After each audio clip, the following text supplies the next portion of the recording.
Since the dawn of our nation, the Native American has always been, and still is, the denizen of the nation famed to stretch from sea to shining sea, the inhabitant of America's richest and most iconic wildernesses. As the United States grew, the culture of the Native people was cast aside as lands were consumed by the white majority. These struggles to hold their own in what was rapidly becoming a foreign land manifested in an unsung march of protest, which became known as the Longest Walk, a ceaseless march from Alcatraz to Washington, D.C. In protest of the injustices suffered by the Native minority, 2,000 Natives pushed tenaciously forward by foot, by heart, by mind, demanding sovereignty through the Longest Walk of 1978.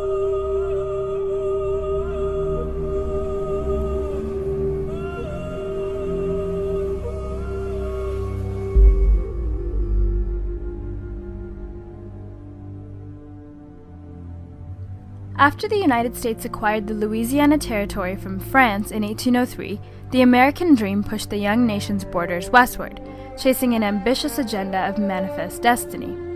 Although many of the settlers encountered hostility among the Native Americans when attempting to reach from sea to shining sea, they continued to expand, disregarding the fact that the land they consumed was once the home of another people.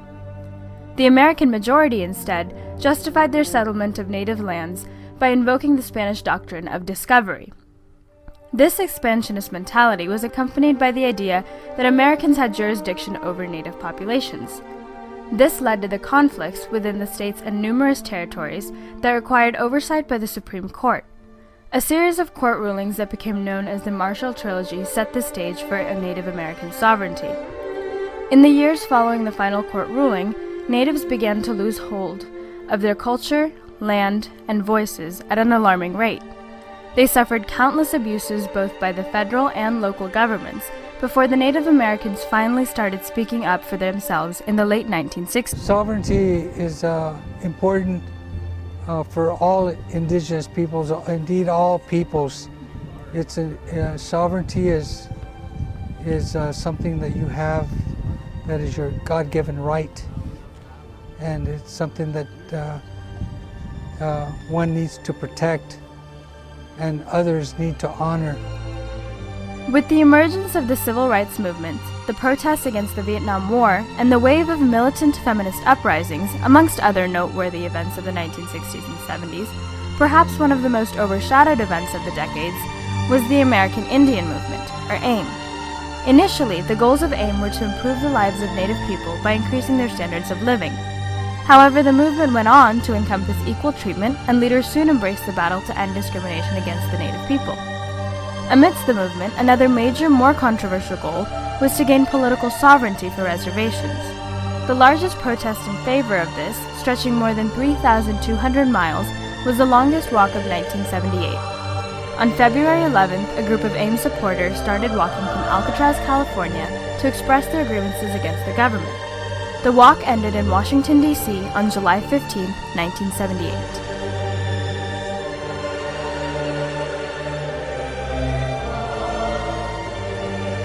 Though sovereignty came to the forefront of Indian struggles in the 1970s, the federal government had recognized its importance prior to the walk. In fact, the issue of sovereignty was mentioned in the Constitution, but left vague. Article 1, Section 8 states that Congress shall have the power to regulate commerce with foreign nations and among several states, and with Indian tribes. The idea of complete sovereignty was first questioned with the Marshall Trilogy, in which 3 cases decided that the land belonged to the United States government.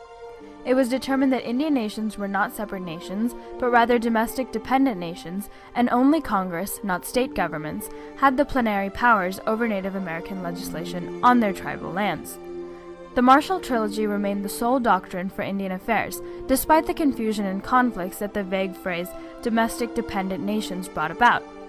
Congress, if it desired, had the final word regarding Indian affairs. Although certain decisions were made in favor of reservation sovereignty, such as the 1973 decision to exempt the Indians living on reservations from state income taxes, others threatened it, namely the 11 proposed bills in 1978. The bills threatened to break treaties that guaranteed aspects of sovereignty, such as limiting their water rights. The majority of the bills were written in order to give the government and private corporations access to natural resources found on reservations. Inspired by the success of the civil rights and counterculture movements, as well as their own successful protests, AIM leaders Dennis Banks and Clyde Bellecourt organized the longest walk. The walk was intended to raise awareness for the movement and bring to the attention of the public the 11 bills. With the support of walkers such as Marlon Brando, Ted Kennedy, and Muhammad Ali, the walk succeeded in gaining widespread media coverage, from the newspapers to the nightly news. Spiritual leaders from many tribes across the country supported the walk by performing traditional ceremonies for the walkers. International spiritual figures, particularly the Japanese Buddhist monks, also expressed an interest in the sovereignty movement by walking. In the end, all 11 bills were defeated.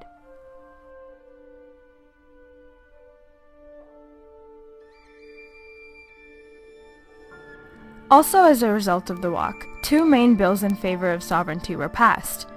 The first, the American Indian Religious Freedom Act, was passed in August of 1978. It allowed Native Americans to practice religious ceremonies on the traditional sites used by their ancestors. Native Americans were also given the right to possess sacred objects, such as eagle feathers. The American Indian Child Welfare Act, also passed in 1978, set up a system of adoption that gave first priority to the child's extended family members and then their tribe. This would prevent the loss of culture and identity that accompanied being adopted into a Euro-American family, which was often the case before. From a moral standpoint, it's quite easy to say that all Native American reservations should be granted complete sovereignty. However, when looking at the debate from the government's perspective, it can be discerned the possible reasons why politicians are still reluctant to meet the demands of the long walkers. Although the Native Americans are somewhat politically sovereign, many reservations still depend on the federal government for economic assistance.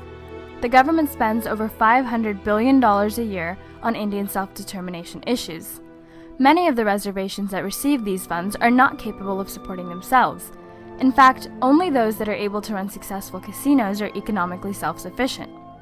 The debate lies in that reservations should not be granted complete sovereignty, for they would not be able to support their citizens. Even with federal assistance for basic necessities, many who live on reservations suffer from poverty, high dropout rates, and health problems, including but not limited to rampant diabetes, obesity, and drug and alcohol addictions.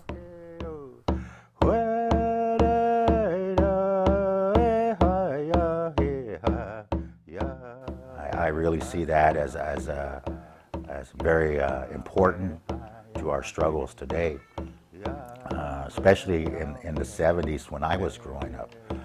Not only, I was also in a boarding school in the early 70s. I was at Fort Sill Indian School, I was at Chilocco Indian School, which are closed now. And even my mother and my aunt were part of that boarding school system. And if you recall, the boarding schools and the atrocities that happened to a lot of Indian people in the boarding schools way back, you know.